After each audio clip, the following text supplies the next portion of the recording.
Hi everyone, welcome to my channel. ఈ వీడియోలో చైనాలో మిస్ అయిన బస్ నెంబర్ 375కి చైనీయులు వాడి చంద్రమాన్ క్యాలెండర్కి మధ్య ఉన్న లింక్ ఏంటి అనేది ఈ వీడియోలో చెప్తాను. So please watch this video till the end, last వరకు చూడండి. నచ్చితే లైక్ చేయండి, సబ్స్క్రైబ్ చేయండి. చైనాలో ఈ కథని bus number 375 the last bus to fragrant hills అని పిలుస్తారు. ఇది 1995 నవంబర్ 14న చైనా క్యాపిటల్ బీజింగ్ లో అర్ధరాత్రి సమయంలో జరిగింది. నెంబర్ 375 బస్సు యువాన్ అనే ప్రాంతం నుండి ఫ్రాగ్రెంట్ హిల్స్ అనే ప్రాంతానికి వెళ్తున్న లాస్ట్ బస్సు ఇది. ఈ బస్సులో మేల్ డ్రైవర్ అలానే లేడీ కండక్టర్ ఉన్నారు. అది హిల్ స్టేషన్ కాబట్టి అక్కడ చలి ఎక్కువగా ఉంటుంది. కానీ ఆ రోజు రాత్రి రోజు ఉండే దానికన్నా చలి ఎక్కువగా ఉండి గాలి విపరీతంగా వీస్తున్నాయి. రోడ్డు మీద వేరే వాహనాలు ఏమీ లేవు. బస్సు ఫ్రాగ్రెంట్ హిల్స్ కి వెళ్లే దారిలో ఉండే సమా ప్యాలెట్ సౌత్ గేట్స్ బస్ స్టాప్ లో ఆగినప్పుడు ఒక యంగ్ కపుల్ అలానే ఒక అబ్బాయి ఒక ముసలావిడ బస్సు ఎక్కారు. ఈ యంగ్ కపుల్ డ్రైవర్ వెనకాల సీట్ లో కూర్చున్నారు. వీళ్ళకి ఆపోజిట్ లో తలుపు పక్కన ముందు సీట్ లో అబ్బాయి, వెనక సీట్ లో ముసలావిడ కూర్చున్నారు. చాలా చలిగా ఉండడం, మంచు ఎక్కువగా కురవడం వలన దారి సరిగ్గా కనబడతలేదు బస్సు డ్రైవర్ కి. సో దానివల్ల స్లోగా నడుపుతున్నాడు బస్సుని. దారి సరిగ్గా కనిపించడం లేదు. ఈ దారిలో వెళ్తే లేట్ అవ్వచ్చు అని వేరే దారిలో వెళ్దామని ఆ డ్రైవర్ ప్యాసింజర్స్ ని అడుగుతాడు. ఆ అబ్బాయి ముసలావిడ ఓకే అంటారు. కానీ ఆ యంగ్ కపుల్ మాత్రం ఏదో తేడాగా ఉందని దిగి వెళ్ళిపోతారు నెక్స్ట్ స్టాప్ లో.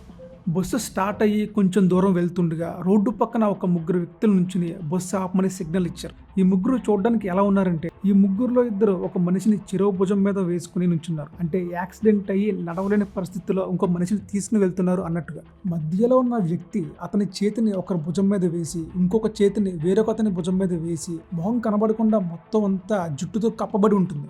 ఆ వ్యక్తికి ఇరువైపులో ఉన్న ఇద్దరు కూడా ఎలా ఉన్నారంటే, చూడడానికి పాత చైనా సాంప్రదాయానికి చెందిన బట్టలు వేసుకుని, అంటే కింగ్ డైనాసిటీ రాజుల కాలం నాటి బట్టలు వేసుకుని ఉన్నారు. అవి కూడా బాగా మాసిపోయినట్టున్నాయి. వీళ్ళను చూసి బస్సు డ్రైవర్ ఎమర్జెన్సీ కేసు అనుకుని బస్సు ఆపుతాడు. ఈ ముగ్గురు మెల్లగా నడుచుకుంటూ బస్సు ఎక్కుతారు. బస్సులో ఉన్న ముసలావిడ వీళ్ళని చూసి కంగారు పడుతుంది. వీళ్ళు అతన్ని భుజం మీద వేసుకుని నడుము పట్టుకుని జాగ్రత్తగా నడుచుకుంటూ వెళ్ళి బస్సు లాస్ట్ సీట్లో కూర్చుంటారు. ముసలావిడ మాత్రం వీళ్ళని చూసి లోపల చాలా భయపడుతూ నిమిషానికి ఒక్కసారి వెనక్కి తిరిగి వీళ్ళని చూస్తూ ఉండేది. కొంత సమయం తర్వాత ఆపుకోలేక కండక్టర్ని పిలిచి వీళ్ళ ముగ్గురు కొంచెం అబ్నార్మల్గా ఉన్నారని చెబుతుంది. దీనికి ఆ కండక్టర్, సినిమాలో పనిచేసే యాక్టర్స్ అయి ఉంటారు, ఏదో కంగారులో బస్సు ఎక్కేసి ఉంటారు డ్రెస్ మార్చుకోకుండా, మీరు భయపడకండి అని చెబుతుంది. కానీ ఆ ముసలావిడ మాత్రం పైకి నార్మల్గా ఉన్న లోపల మాత్రం తన హార్ట్ బ్రేక్ డాన్స్లు వేసేస్తుంటుంది. బస్సు ఫ్రాగ్రెంట్ హిల్స్కి దగ్గరగా వచ్చేసింది. వేరే రూట్ నుంచి మెయిన్ రూట్కి బస్సు కనెక్ట్ అవ్వడం చూసి ముసలావిడ కొంచెం భయం తగ్గించుకుంది. ఇంతలో బస్సుకి పిల్లి అడ్డు రావడంతో డ్రైవర్ సడన్ బ్రేక్ వేస్తాడు. సడన్ బ్రేక్ వేయడంతో అందరూ ఒక్కసారిగా కంగారు పడతారు. తర్వాత ఏం కాలేదులే అని తెలుసుకుని సైలెంట్గా కూర్చుంటారు. కొంతసేపు తర్వాత ఆ ముసలావిడ లేచి ఆ అబ్బాయిని చంప మీద పడేయమని కొడుతుంది.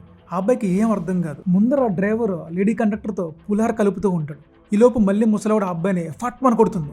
ఆ అబ్బాయి నేనేం చేశాను, నన్నెందుకు కొడుతాను అని కేకలేస్తాడు. ఈలోపు ఆ కండక్టర్ వచ్చి అడుగుతుంది ఏమైంది అని. దానికి ఆ ముసలావిడ, ఈ అబ్బాయి నా పర్స్ దొబ్బేశాడు, బస్సు ఆపండి, కంప్లైంట్ అవ్వాలి పోలీస్ స్టేషన్లో అని గొడవ పెడుతుంది. ఆ అబ్బాయి నేనేం తీయలేదు అని ఏడుస్తూ ఉంటాడు. కానీ ముసలావిడ మాత్రం లేదు నువ్వే తీసావు అని గొడవ పెట్టి బస్సు ఆపించి ఆ అబ్బాయితో పాటు ముసలావిడ బస్సు దిగిపోతారు. బస్సు వెళ్ళిపోద్ది. బస్సు వెళ్ళిపోయిన తర్వాత ముసలావిడ చాలా కూల్గా నవ్వుతూ ప్రశాంతంగా ఉంటుంది. ఇది చూసిన ఆ అబ్బాయి ఏమైంది మీకు అని అడుగుతాడు. దానికి ఆ ముసలావిడ నవ్వుతూ, ఈరోజు నేను నిన్ను ప్రాణాలతో కాపాడాను, దానికి నువ్వు నాకు థ్యాంక్స్ చెప్పాలి. బస్సులో కూర్చున్న ముగ్గురు కూడా మనుషులు కాదు, వాళ్ళు దెయ్యాలు, ఎందుకంటే వాళ్ళకి పాదాలు లేవు అని చెబుతుంది. బస్సులో ఉన్నప్పుడు వెనక్కి తిరిగి చూశాక నాకు ఈ విషయం తెలిసింది. అందుకే టైం చూసుకుని ఈ నాటకం ఆడి నిన్ను కూడా బస్సులో నుండి నాతో పాటు దిగేలా చేశాను అని ముసలావిడ ఆ అబ్బాయితో చెప్తుంది.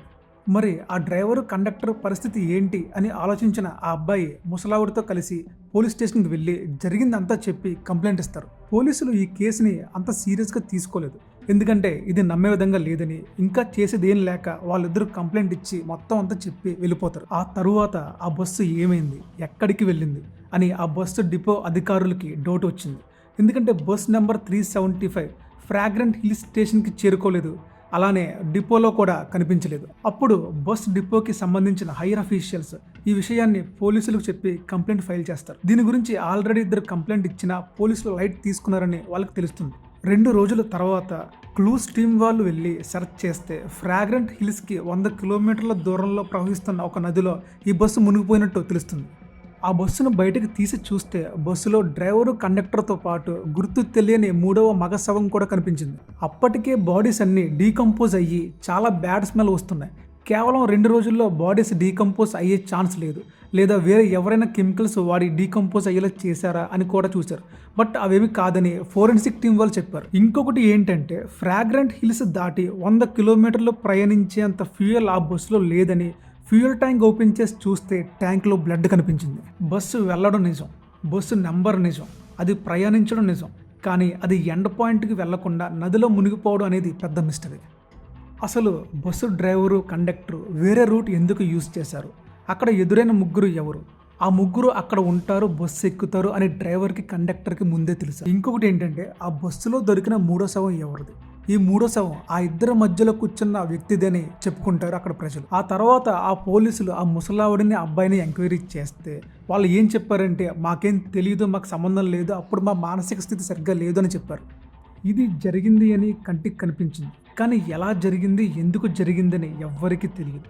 పోలీసులకు ఇది ఒక అన్సాల్వ్డ్ మిస్టరీ కేసుగా మిగిలిపోయింది. ఇదే చైనాలో మిస్ అయిన bus number 375, the last bus to fragrant hills story. So ఇప్పుడు మనం చైనాలో మిస్ అయిన బస్ నెంబర్ 375కి చైనీయులు వాడే చంద్రమాన్ క్యాలెండర్కి మధ్య ఉన్న లింక్ ఏంటో తెలుసుకుందాం. చైనీయులు చంద్రమాన్ క్యాలెండర్ని ఫాలో అవుతారు. ఈ క్యాలెండర్ ప్రకారం ప్రతి సంవత్సరంలో వచ్చే 8వ నెలను గోస్ట్ మంత్ అని పిలుస్తారు. ఇది ఆగస్టు 16th నుండి సెప్టెంబర్ 14th వరకు ఉంటుంది. ఈ గోస్ట్ మంత్ పీరియడ్ లో స్వర్గ నరక ద్వారాలు తెరుచుకుని దెయ్యాలు, భూతాలు, ఆత్మలు భూమి మీదకు వచ్చి వెళతాయని చైనీయులు కథలుగా చెప్పుకుని వాళ్ళ ఎక్స్పీరియన్స్ని వేరే వాళ్ళతో షేర్ చేసుకుంటూ ఉంటారు.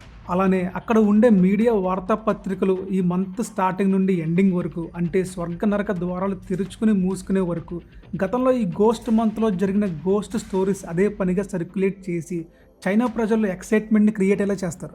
ఇప్పుడు నేను మీకు చెప్పిన ఈ బస్ నెంబర్ 375 స్టోరీ కూడా ఈ గోస్ట్ స్టోరీస్లో ఒకటి. సో చైనాలో చెప్పుకునే ఈ కథలన్నీ కూడా నిజంగా జరిగినాయి అని కొంతమంది నమ్ముతారు, కానీ కొంతమంది మాత్రం ఇవన్నీ ఫేక్ కథలని కొట్టిపారేస్తారు.